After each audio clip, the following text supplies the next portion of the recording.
1000 రూపాయల పెన్షన్ ని మనం అడగకుండానే 2000 చేసిన చంద్రబాబు నాయుడు గారు గొప్ప. 2000 పెన్షన్ ని 3000 చేస్తానని 5 సంవత్సరాలుగా ముష్టి వేసినట్టు సంవత్సరానికి 250 రూపాయలు పెంచి మొన్న జనవరి అంటే రేపు ఏప్రిల్లో ఎన్నికలైతే జనవరి నుండి 3000 చేసిన జగన్మోహన్ రెడ్డిది మోసమా? ఒక్కసారి ఆలోచించమని చెప్తున్నాను. కళ్ళకి కనిపిస్తుంది, ఇక్కడ మాయా లేదు, మర్మం లేదు. నేను మైకులు పట్టుకొని అబద్ధాలని నిజమని అరవట్లేదు, నిజాల్ని అబద్ధాలని చెప్పట్లేదు. చంద్రబాబు నాయుడు గారు 200 పెన్షన్ ని ఎన్నికలు అవగానే 1000 రూపాయలు చేశారా లేదా? 1000 రూపాయలు పెన్షన్ తీసుకున్న పెద్దలకి తెలుసు. 2 సంవత్సరాలు తిరగకుండానే అడగకుండానే, మనమేమీ అడగలేదు, ఎన్నికల్లో ఆయన హామీ ఇవ్వలేదు, 2000 వెంటనే చేశారు. కానీ సంవత్సరానికి 250 పెంచుకుంటూ పోలేదు చంద్రబాబు నాయుడు గారు. ఒక నాయకుడు సమర్థత, నా ప్రజలకి ఇవ్వాలనే ఒక బుద్ధి అన్నది చూసి నేర్చుకోవాలి. చంద్రబాబు నాయుడు గారు రాష్ట్రం విడిపోయింది, మనకి రాజధాని లేదు, మనల్ని రోడ్డును నిల్చోబెట్టారని పేద మాటలు, జాలి మాటలు మాట్లాడలేదండి. 5 సంవత్సరాలు రూపాయి కూడా కరెంటు బిల్లు పెంచలేదు. ఒక్కసారి ఆలోచించుకోవాలి. రూపాయి కూడా కరెంటు బిల్లు పెంచకుండా, చెత్త పన్నులు లాంటి పన్నులు వేయకుండా, ధరలు పెరగనీయకుండా 5 సంవత్సరాలు ఆయన చెప్పిన ప్రతి ఒక్కటి హామీ అమలు చేశారు. చెప్పిన హామీలే కాదు, చంద్రన్న బీమా ఎవరు ఊహించలేదు. ఏ కుటుంబాల్లోనైనా, పేద కుటుంబాల్లో అనుకోకుండా యాక్సిడెంట్ జరిగి కాలు చేలి విరిగిపోయిన మనిషి చనిపోయిన కుటుంబం పరిస్థితి ఏంటండి? నాయకులం గాని ఎవరైనా పిలిస్తే వచ్చి అయ్యో అని బాధపడి ఫోటోకి దండం పెట్టి 5,000, 10,000 లేదా ఒక 25,000, 1,00,000 రూపాయలు చేతిలో పెట్టి వెళ్ళిపోయేవాళ్ళం. తర్వాత కుటుంబ పరిస్థితి ఎవరు ఆలోచిస్తారు? తండ్రి లాంటి చంద్రబాబు నాయుడు గారు ఆలోచించారు. 5 లక్షల రూపాయల కుటుంబ యజమాని భార్యకి వారం రోజుల్లో తెచ్చిచ్చారా లేదా? గత 5 సంవత్సరాల్లో చంద్రన్న బీమా అందుకున్న తెలుగుదేశం కుటుంబ సభ్యులతో పాటు వైసీపీ కుటుంబ సభ్యులకు కూడా తెలుసు. ఈరోజు 5 రూపాయలకి మనం తిన్న సమోసా వస్తుందో లేదో నాకు తెలియదు, కానీ శుభ్రమైన శుచి అయిన మన భోజనాన్ని 5 రూపాయలకు అందించారు. అంటే ఒక కూలివాడు గాని, ఒక పేదవాడు గాని 15 రూపాయలతో రోజంతా ఉదయం టిఫిన్, మధ్యాహ్నం భోజనం, రాత్రి భోజనం చేసి ఇంటికి తీసుకెళ్లేవాడు. మాట్లాడుతున్నారు అక్కడ జగన్మోహన్ రెడ్డి గారు, ఇక్కడ అప్పలరాజు గారు. ఎన్నని చెప్పాలి? చంద్రబాబు నాయుడు గారు చెప్పింది చేసి చూపించిన వ్యక్తి. ఈ రోజు ఆయన చెప్పారు 250 పెంచడం కాదు, ఎన్నికలైన నెల రోజుల లోపల మొదటి పెన్షన్ 4,000 రూపాయలు ప్రతి ఒక్కరికి అందిస్తామని చెప్పారు. మొన్నటి వరకు గిరిజన సోదరులకి 50 సంవత్సరాలకి ఎలా అయితే పెన్షన్ తీసుకొచ్చారో, ఈ రోజు బీసీలందరికీ 50 సంవత్సరాలకి పెన్షన్ ఇస్తా అన్నారు. మనిషి అంటే అలా ఉండాలి, నమ్మకం అంటే చేసి చూపించిన నమ్మకం ఉండాలి. ఈ రోజు జగన్మోహన్ రెడ్డి 10,000 పెన్షన్ పెట్టినా ఎవడు నమ్మడు. ఎందుకంటే గత 4.5 సంవత్సరాలుగా మనకు జరిగిన మోసం తెలుసు కాబట్టి.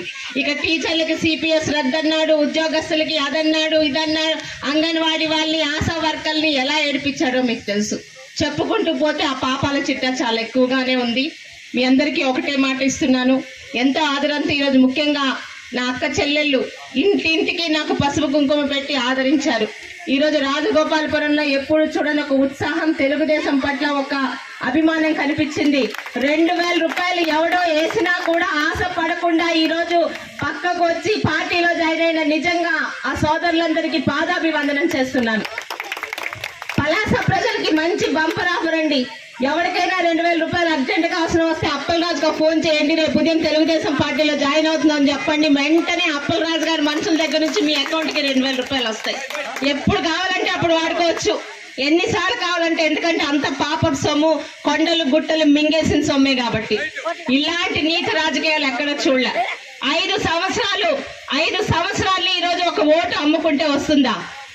ఎంత మోసం చేశారు ఈ రోజు మన దగ్గర.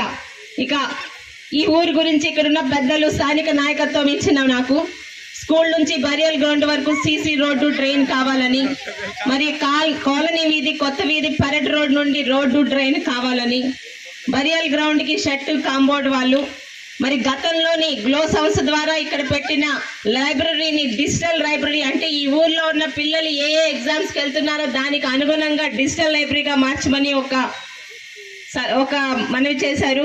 ఇక శాసనం నుండి ఈ ఊరు వరకు రోడ్డు కోసం ఆర్ఎంబీతో మాట్లాడి ఖచ్చితంగా నా వంతు ప్రయత్నం చేస్తానని చెబుతూ, మరి ఇప్పుడే తెలిసిన విషయం, ఈ రోజు మనం మీటింగ్ పెట్టుకున్న స్థలం ఒక మనసున్న దాత టీటీడీ కళ్యాణ మండపం గురించి ఇచ్చారని తెలిసింది. ఈ స్థలం అలాంటి దాత ఔదార్యం ఆయన ఇచ్చిన దానం ఉత్తినే పోకూడదు.